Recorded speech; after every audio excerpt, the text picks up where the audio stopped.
ஆராய்ச்சி செய்து இந்த உலகத்துல இந்த பிரபஞ்சத்திலிருந்து எடுத்த கர்மவினை தீர்க்கக்கூடிய மூல மந்திரம். நீங்க கோவில்ல போய் விளக்கேத்துறதா இருந்தா இந்த மந்திரத்தை ஒரு முறை சொல்லுங்க. முற்பிறவியில செய்த பாவங்கள் எப்பிறவிக்கும் தொடராமல் இருக்க இப்பிறவியிலேயே என் தந்தை வழியில் வந்த கர்மாவனை, என் தாய் வழியில் வந்த கர்மாவனைகள், என் தாயுடைய கர்ப்பத்திலிருந்து நான் இந்த பூமிக்கு கொண்டு வந்த கர்மாவனைகளும் இன்றோடு நிவர்த்தியாகட்டுன்னு 5 தீபம் விளக்கேத்தி சாமிக்கு தேங்காய் வளம் பூ மாலை கல்கண்டு வாங்கி அர்ச்சனை பண்ணி உங்க ஜாதகத்தை கொண்டு போய் சாமி பாதத்துல வச்சு இன்னையோட எனக்கு எல்லாம் நல்லது நடக்கும்னு மனசார கும்பிட்டு வாங்க. வாழ்க்கையில அசுர வளர்ச்சிக்கு வந்து. அனைவருக்கு வணக்கம். பாரம்பரிய திருவள்ளுவர் குல வம்சம் பிரசன்ன ஜோதிடர் சுபமாரிமுத்து திருப்பூர்லேருந்து இந்த பதிவு உங்களுக்காக. உத்திராட நட்சத்திரம் 21வது நட்சத்திரம் இல்லைங்களாம்மா? 21வது நட்சத்திரம் எதுக்கு வருதுன்னு கேட்டிங்கன்னா, ஒரு தலைமுறையில் 7 தலைமுறைங்களா, மூவேலு 21 தலைமுறைங்கிறது 21வது தலைமுறை நட்சத்திரம் தான் உத்திராடம். இந்த உத்திராட நட்சத்திரத்தில் யார் பிறந்திருப்பாங்கன்னா சூரியன் திசையில் தான் பிறப்பாங்க. சூரியன் என்பது ஆத்மாக்காரகன். இந்த சூரியன் என்பது ஆத்மாக்காரகன் தான் இந்த ஜாதகத்தில் வந்து ஸ்டெடியாக உட்காந்துக்கிறதுக்கு காரணம். அப்போ இந்த ஜாதகத்தில் வந்து நம்மளுக்கு என்ன அப்படின்னு கேட்டிங்கன்னா, சூரியன் என்பது ஆத்மா. இந்த ஆத்மா வந்து ஜாதக ரீதியாக நம்மளுக்கு வந்து எப்படி அமைஞ்சிருச்சுன்னு கேட்டிங்கன்னா, இந்த சூரியன் திசையில் யாராவது ஒருத்தர் பிறந்தாங்கன்னா அவங்களுக்கு முதல் திசையே 6 வருஷம்தான். இந்த 6 வருஷ திசையில் 2ஆக பிரிச்சிங்கன்னா தாயுடைய கர்ப்பத்தில் இருந்து 2 2 5 3 3 6 3 வருஷம் இருப்புங்க. தாயுடைய கர்ப்பத்தில் 3 வருஷம் இருப்பு.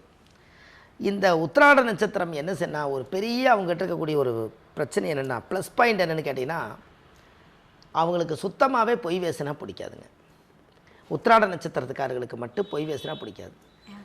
இது வந்து 2 3 புராணத்தில் 2 நட்சத்திரங்கள் சொல்கிறாங்க. விநாயகர் பிறந்தது உத்திராட நட்சத்திரங்கிறாங்க, ஒன்று அஸ்த நட்சத்திரம்னு சொல்லிக்கிறாங்க. இந்த 2ல் தான் ஏதோ ஒன்று கனெக்ட் ஆகிட்டே இருக்குதுங்க. அதனால் வினையை அறுக்கக்கூடியவர் விநாயகர்.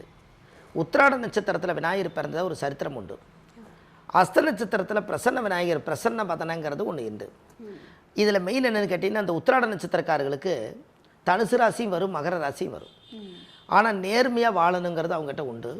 அவ்வளவு சீக்கிரம் அவங்க நெருங்கி பழக மாட்டாங்க. யாருக்கிட்டையுமே உத்திராட நட்சத்திரக்காரர் அவங்களுக்கு பிடிச்சா மட்டும்தான் பழகுவாங்க. அவ்வளவு சீக்கிரம் யாரையும் மனசில் எடுத்துக்க மாட்டாங்க. ஒரு பெண்ணாக இருந்து உத்திராட நட்சத்திரம் வந்தால் அது ஆணுடைய நட்சத்திரம் இல்லைங்களா, அவங்க கொஞ்சம் கம்பீரமாக இருப்பாங்க. எதுவாக இருந்தாலும் நீ இங்கே வா, வந்து பேசு, எதுவாக இருந்தாலும் நேராக பேசிக்கலாம், வா, ஃபோனில் பேசாத, போன வை, நேரில் வா. இந்த மாதிரி ஒரு சபதம் போட்டுக்கிறது, எதுலேயும் துணிஞ்சு நிற்கிறது, எவ்வளவு தூரம் எல்லா வரைக்கும் நீங்கள் தொட்டு அவங்களுக்கு ஏதாவது ஒரு பிரச்சனையை வந்து நம்ம உருவாக்குனா அது என்ன பிரச்சனைகள் வருங்கிறத கண்டுபிடிச்சி அதை சரி செய்யக்கூடிய நட்சத்திரம் உத்திராடம். உத்திராடம் ஆதி 6 6 உத்தமம், பித்தனாறு பிறந்தது பின்னை 7 பத்தமம், அஸ்தமோடு சித்திரை அமைந்து வாழ்வு குண்டிடும், மங்கை நூலெழுப்பால் பத்தினி விதவை ஆவாள். அந்த காலத்திலே பாட்டு இருக்குதுங்க. உத்திராட நட்சத்திரத்தில் பிறந்தா உத்தரவாதம் கொடுக்க மாட்டாங்கிறது ஒன்றுமு. உத்தராயண காலம் பிறந்தது அங்கே தான் உத்தராயண காலம்ங்க. உத்தராயண காலம்ங்கிறது எங்கிருந்து பிறக்குதுன்னா, தை மாதத்தில் முதல் 1ஆம் தேதி அன்னைக்கு தை மாதத்தில் உத்திராட நட்சத்திரத்தில் 1 டிகிரி நிற்கிங்க. உத்தராயண காலம் என்பது மகர ராசியிலிருந்து தை மாதம் முதல் ஆடி மாதம் வரை உத்தராயண காலம், ஆடி மாதம் முதல் தை மாதம் வரை தட்சிணாயன காலம். இந்த உத்தராயண காலமும் தட்சிணாயன காலம் என்னென்னா, இந்த சூரியன் ஏறு காலத்தில் பிறக்கும்போது தான் கோயில் கும்பாபிஷேகம் பண்ண நல்லதுங்களாம். அதனால் பல்லாயிரம் வருஷத்துக்கு முன்னாடி எல்லாம் ஆயிரக்கணக்கான வருஷத்துக்கு கடந்து பெரிய பெரிய கோவில்கள் எல்லாம் உத்தராயண காலத்தில் தான் கோயில் கும்பாபிஷேகம் பண்ணுவாங்களாம். கோயிலெல்லாம் 30 வருஷம் 40 வருஷம் கட்டிடுவாங்களாமா. உத்தராயண காலம் வரட்டுன்னு வெயிட் பண்ணுவாங்களாம். அப்போது உத்தராயண காலம் எங்கே ஆரம்பிக்குதுன்னா, அந்த உத்திராட நட்சத்திரத்தில் தான் ஆரம்பிக்குதுங்க. அவங்கள போய் நீங்கள் ஒரு தீபம் போட்டு ஒரு தொழில் செஞ்சீங்கன்னா அந்த தொழில் அசுர வளர்ச்சி வரும். இந்த ரகசியமெல்லாம் யாருக்கு தெரியாதுங்க. இன்னும் எனக்கு அது ஆகாத நட்சத்திரம், இவங்களுக்கு ஆகாத நட்சத்திரம், அப்படி இப்படி எதையாவது ஒன்று சொல்லி மனசை புலப்படுத்திடுவாங்க. ஆனால் உத்தராயண காலம் என்பது யாராவது உத்திராட நட்சத்திரத்தில் பிறந்து, அது தனுசு ராசியாக இருக்கட்டும், அது மகர ராசியாக இருக்கட்டுங்க, உத்திராட நட்சத்திரத்துலேன்னு ஒருத்தர் பிறந்துட்டாங்கன்னா அந்த நட்சத்திரக்கார் வந்து 9 10 2க்கு தொடர்புள்ள நட்சத்திரம் அது ஒன்று தாங்க. மேசத்துலேருந்து 9வது ராசி வந்து தனுசு, அங்கேயும் உத்திராட நட்சத்திரம் இருக்குது. 10ஆம் இடம் என்பது தொழில், 10க்கு உத்திராட நட்சத்திரம் இருக்குது. அந்த 2 ராசிக்குமே அந்த உத்திராட நட்சத்திரம் பொருதி வரதுனால சூரியனுடைய நட்சத்திரத்தில் பிறந்திருக்கிறவங்க ஒரு விளக்கேற்றி வச்சா அந்த வீடு வெளிச்சம் இருக்குமா? என்னங்கம்மா? சூரியன் என்பது விளக்கு. அந்த நட்சத்திரத்தில் பிறந்தவங்க இந்த தொழில் நல்லா இருக்கும்னு பெரிய பெரிய அதிகாரிகளையும் பெரிய பெரிய முதலாளியை கூட்டிகிட்டு வந்து ஓப்பன் பண்ணுவாங்க. ஆனால் இந்த நட்சத்திரத்தில் பிறந்துக்கிறவங்கள கொண்டு போய் நீங்கள் ஓப்பன் பண்ணால் அந்த தொழிலுக்கு உயிர் வந்துருங்களா? அப்போ எப்போவுமே உத்திராட நட்சத்திரக்கார் வந்து ஒன்று தொடங்கி கொடுத்து அது நல்லா இருக்குன்னு சொல்லுது. அதனால தான் உத்திராடம் உத்தரவாதம் கொடுக்காது, வருதுன்னா சொன்னால் காப்பாற்றி விட்டுரும். இந்த மாதிரி இந்த நட்சத்திரங்களுடைய கேரக்டர் வந்து ரொம்ப அதிகமாக அவங்களுக்கெல்லாம் அந்த காலத்தில் அப்படி இருக்குதுங்க. இதெல்லாம் பிறவி எடுத்து வாங்குறதாங்க. இந்த பிறவி எடுத்து இப்போ அடுத்த ஜென்மத்தில் அவர் என்ன நட்சத்திரங்க? உத்திராட நட்சத்திரத்தில் இந்த ஜென்மத்தில் அவர் பிறந்துட்டார். அடுத்த ஜென்மத்தில் அவர் எந்த நட்சத்திரமாக இருப்பார்? அதுக்கு அடுத்த ஜென்மத்தில் அவர் எந்த நட்சத்திரமாக இருப்பார்? எல்லாத்துக்கும் தெரியாது இல்லைங்களா? அதே உத்திராட நட்சத்திரத்தில் தான் அவர் அடுத்த ஜென்மத்திலேயே பிறப்பாருங்க. அதுக்கு அடுத்த ஜென்மத்திலே உத்திராடத்தில் தான் பிறப்பார். ஏன்னு கேட்டிங்கன்னா ஜென்மத்துக்கே ஒரே நட்சத்திரத்தில் தான் பிறவி எடுப்போம். அதனால தானே உங்களுக்கு கோயிலில் அர்ச்சகர்கிட்ட போய் உங்களுடைய பேர் என்னங்கன்னு கேட்டால் சொல்கிறீங்க. உங்கள் நட்சத்திரம் என்னன்னு கேட்டால் ஒருத்தர் தெரியலன்னா அவர் என்னங்கிறாரு? ஜென்ம நட்சத்திரம் ஜென்ம ராசி நாம தேசியான் நாம் தீர்க்காயில் தீர்க்க சுமங்கலி சித்தியத்தம் சொல்கிறாரல்ல. அது எதுக்கு சொல்கிறாரு? ஜென்ம நட்சத்திரம் ஜென்ம ராசி நாம தேசியான் நாம் எதுக்கு சொல்கிறாங்க? அப்போ உங்களுக்கு என்ன நட்சத்திரமாக இருந்தாலும் ஒரு நட்சத்திரம் தான் பிறந்திருப்பீங்க. அது ஜென்மத்துக்கு அதே நட்சத்திரம் தான். அப்போ ஜென்ம நட்சத்திரம்னு வேறு வச்சிட்டார். இப்போ நான் வந்து ஒரு நட்சத்திரம் பிறந்துக்கிறேன்னா என்னுடைய ஆயுள் காலத்து வரைக்கும் நான் அதே நட்சத்திரத்தில் தான் இருப்பேனுங்க. நான் அடுத்த பிறவி எடுத்தாலும் எனக்கு அதே நட்சத்திரம் தான். Fixed pattern. பேட்டர்ன் வந்து ஃபிக்ஸடுங்கண்ணே. நீங்கள் ஒரு நட்சத்திரத்தில் பிறந்திருப்பீங்க, அது அடுத்த பிறவிலையாவது எனக்கு நல்ல நட்சத்திரம் பிறந்து எனக்கு நல்லது நடக்கும்னு நீங்கள் நினைப்பீங்க. அப்படி இல்லை, அதே நட்சத்திரம் தான். உருவம் வேணால் மாறலாம், தோற்றங்கள் மாறலாம், ஆனால் அது மாறாது. அப்போ இது எல்லாத்துக்குமே அந்த காலத்தில் ஜென்ம நட்சத்திரம் என்று பொருள். அப்போ ஜாதக ரீதியாகவே நம்மளுடைய அந்த கர்மா ஜாதகத்தில் எப்படி கரெக்டாக உட்காந்துருக்குன்னு கேட்டிங்கன்னா, நம்மளுடைய உத்திராட நட்சத்திரத்தில் வந்து நம்ம ஜாதக ரீதியாக நம்மளுக்கு இருக்கிறனால அந்த பிரச்சனைகள் வந்து அதிகமாக உருவாகும். அப்போ தெய்வத்தினுடைய சப்போர்ட் எப்படி வரும் அப்படின்னு கேட்டிங்கன்னா, யாரோட சப்போர்ட் இல்லைனாலும் தெய்வத்தோட சப்போர்ட் இருக்குங்க. அப்போ இவர் சூரியன் திசையில் இவர் பிறந்துட்டார், 3 வருஷம் இருப்பு. சந்திர திசை ஒரு 10 வருஷம், 13 வயசாச்சு. செவ்வாய் திசை ஒரு 7 வருஷம். அப்போ 13 ஒரு 7 20 வயசுங்கும் போது இவர் படிப்பு காலத்தை முடிப்பார். ராகு திசை 18 வருஷம். இந்த ராகு 18ங்கும் போது 20 ஒரு 18 38. இந்த 38 வருஷத்துக்கு ஜாதகத்தில் 38 வயசு வரும்போது இவருக்கு ராகு திசை கரெக்டாக முடியும். அப்போ கரெக்டாக பாருங்கள், ராகு திசையில் தான் அவர் கல்யாணம் நடக்கும். சூரியன் திசை உத்திராட நட்சத்திரத்தில் யார் ஒருத்தர் பிறந்தாலும் அவங்களுக்கு பெரும்பாலும் பாருங்கள் 100% ஒன்று சொல்லுவாங்க. நம்ம 100%ன்னு சொல்கிறத விட ஒரு 70% ராகு திசையில் தான் அவர் கல்யாணம் நடக்கும். இப்போ போய் நீங்கள் ஜாதகத்தை எடுத்து பார்த்து உங்கள் பிறந்த திசை இருப்பில் இருந்து எடுத்து கணக்கு போட்டு பார்த்தீங்கன்னா 20 வயசுக்கு மேலே ராகு திசை 18 வருஷத்துக்குள்ளே தான் அவர் கல்யாணம் பண்ணியிருப்பார். அவங்களுக்கு குழந்தை பிறந்திருக்கும். அவங்களுக்கு குழந்தை பிறந்ததுக்கப்புறம் பேர்காலம் பார்க்குறது, அதுக்கப்புறம் அவங்க வந்து கர்ப்பமாக இருந்து வளகாப்பு செய்து பிள்ளைகளை கூட்டிகிட்டு போகிறது, இது எல்லாமே ஜாதக ரீதியாகவே நம்மளுக்கு அது அப்படி இருக்குங்க. அப்போ இதெல்லாம் எங்கேருந்து வருது அப்படின்னு கேட்டிங்கன்னா, இந்த ராகு திசையில் தான் இந்த திசை வரும். அப்போது ஜாதகத்திலேயே வச்சு அது கடமையை முடிக்கிற காலம் ராகு. அப்போ ராகு வந்து 20 ஒரு 18 38 வயசு, 38 வயசுக்கு மேலே 38 வயசுக்கு மேலே ராகு முடிஞ்சு குரு 16 வருஷம் வந்துடுவார். 16 வருஷம் ராகு திசை. அப்போ 38 ஒரு 16 54 வயசு வரைக்கும் குரு திசை. அப்போ இவருக்கு சனி மகா திசை தான் இவருக்கு ரிட்டையர்டு வயசுங்க.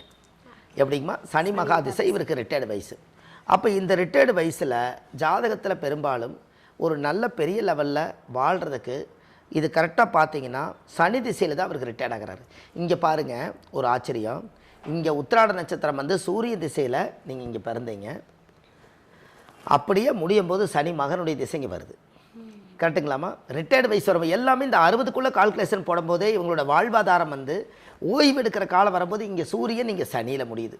சூரிய திசையில் ஆரம்பிக்கிறீங்க, வாழ்க்கையை பிறப்பை ஆரம்பிக்கிறீங்க.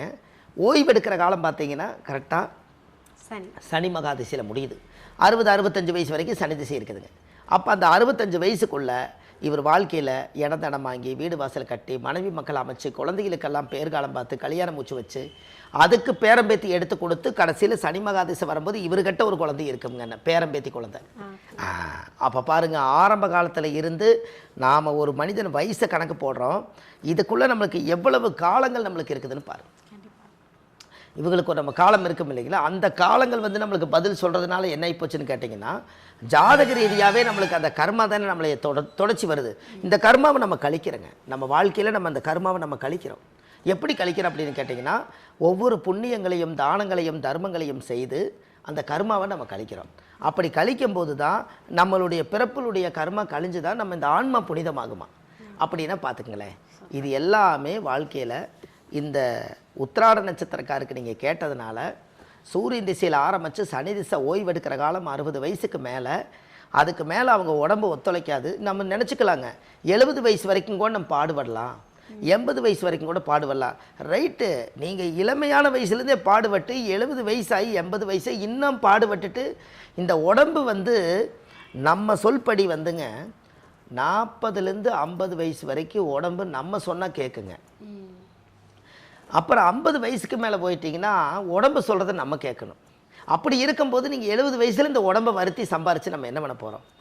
வறுமையும் நிறம் சிவப்புங்கிற கோட்டை வெள்ளையாக மாற்றி 60 வயசுலேயே முடிச்சுக்க வேண்டியதானே? கண்டிப்பாக. என்னங்க எல்லாரும் என்ன சொல்லுவாங்கன்னா, கர்மா தொடர்ந்துட்டு இருக்குதுங்க, உங்களுக்கு கஷ்டம் தீர்ந்துருச்சு, எங்களுக்கு கஷ்டம் தீரலையேம்பாங்க.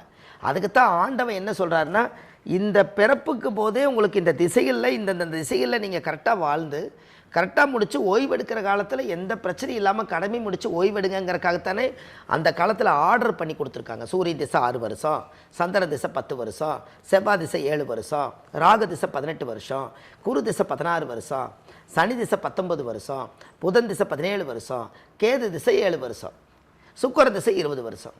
அப்போ 120 வருஷம் ஒரு மனிதருக்கு வந்துருச்சு இல்லைங்களா? அப்போ 120 வருஷம் ஒரு மனிதருக்கு வந்துருச்சுன்னா அப்போ 120 வருஷத்துக்கு மேலே மறு ஆயுள் பிறக்கணும்னா இன்னொரு பிறவி எடுத்து வரணும். இப்போ இந்த ஆர்டர் படி போயிட்டீங்கன்னா எல்லாமே ஆர்டர் படி தானே வச்சுக்கிறாங்க. 1க்கு அப்புறம் 2ன்னு வச்சுக்கிறாங்க, 2க்கு அப்புறம் 3ன்னு வச்சுருக்காங்க. நான் 3 7 மாற்ற வேண்டாம், 4 5 6 7ன்னு படிப்படியாக போய் வாழ்ந்து காலத்தை கழிச்சிட வேண்டியதானுங்க, இல்லைங்களாம்மா? கண்டிப்பாக இந்த உத்திராட நட்சத்திரக்காரர்களுக்கு கோயில் அமைச்சு கொடுக்குறேங்க. அந்த கோயிலுக்கு அவங்க போயிட்டு வந்தாங்கன்னா இப்போ இருக்கிற பிரச்சனைக்கு அந்த தாக்கத்துக்கு அந்த கோயில் போயிட்டு வந்தால் அவங்களுடைய வாழ்க்கை ரொம்ப நல்லாயிருக்கும். இதை கண்டிப்பாக செய்யுங்க, உங்கள் வாழ்க்கை அசுர வளர்ச்சிக்கு வருது. சூப்பருங்க. அதாவது வந்து எல்லாரும் வந்து நினைப்பாங்க, என்னன்னா உயிருள்ள வரைக்கும் வந்து ஓடுவோம் உழைப்போம் அப்படின்னு சொல்லிட்டு.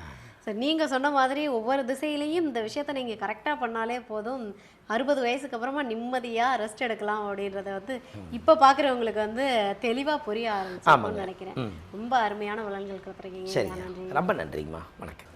ஐயா, உத்திராடம் நட்சத்திரம் பல்வேறு அற்புதமான பலன்களை கொடுத்துருக்கீங்க. பிரச்சனையிலேருந்து விடுபடணும்னாலே முதல்ல வந்து ஒரு நம்பிக்கை வரணும். அந்த நம்பிக்கை எங்கேருந்து கிடைக்கும்னா கோவில்ல இருந்து கிடைக்கும். கண்டிப்பாக. ஸோ நீங்கள் சொல்லிட்டீங்க கோவிலுக்கு போயிட்டு வாங்க, உங்களுக்குனே ஒரு நட்சத்திர கோவில் இருக்குன்னு. கண்டிப்பாக. ஆனால் எந்த கோவில்னு நீங்கள் சொல்லலை. எந்த கோவில்னு சொன்னீங்கன்னா கண்டிப்பாக அவங்களும் போயிட்டு வந்து பலன் அடைவாங்க நம்புகிறேன். கண்டிப்பாங்கம்மா. அதாவது வந்து ஜாதகத்தில் மெயினாக என்னென்னு கேட்டிங்கன்னா, இது வந்து உத்திராட நட்சத்திரம் தானுங்கம்மா. ஆமாம் ஐயா, உத்திராட நட்சத்திர கோயில் தானுங்க. இந்த உத்திராட நட்சத்திர கோவில் வந்துங்க பிரம்மபுரீஸ்வரர். ஆமாம், இந்த பிரம்மபுரீஸ்வரருங்கிறது வாழ்க்கையில் ஆதி காலத்தில் முன்னோர்கள் வந்து பிரம்மபுரீஸ்வரர்னாலே நம்ம உடம்புக்குள்ளே இருக்கக்கூடிய அத்தனை தோஷங்களையும் வெளியேற்றக்கூடிய அளவுக்கு அதுக்கு பவர் இருக்குதுங்களா. அப்போ என்ன அப்படின்னு கேட்டிங்கன்னா, அந்த சிவகங்கை மாவட்டம் காரைக்குடி செல்லும் வழியில் அந்த பூங்கொடி அப்படிங்கிற இடத்துல அந்த பிரம்மபுரீஸ்வரர் கோயில் இருக்குதுங்க. இந்த கோவிலில் போய் சாமிக்கு 5 விளக்கு தீபம், சாமிக்கு தேங்காய் பழம் பூ மாலை கல்கண்டு வாங்கி அர்ச்சனை பண்ணி அந்த கோவிலில் போய் நீங்கள் சாமி கும்பிட்டு வந்தாச்சுன்னா உங்களுடைய ஜாதகத்தில் கம்ப்ளீட்டாக உத்திராட நட்சத்திர தோஷம் அன்னையோட நிவர்த்தியாகும். அதுக்கப்புறம் பாருங்கள் உங்களுடைய வாழ்க்கையில் அசுர வளர்ச்சிங்க. இதுக்கு போயிட்டு வாங்க, நல்லதே நடக்கும்.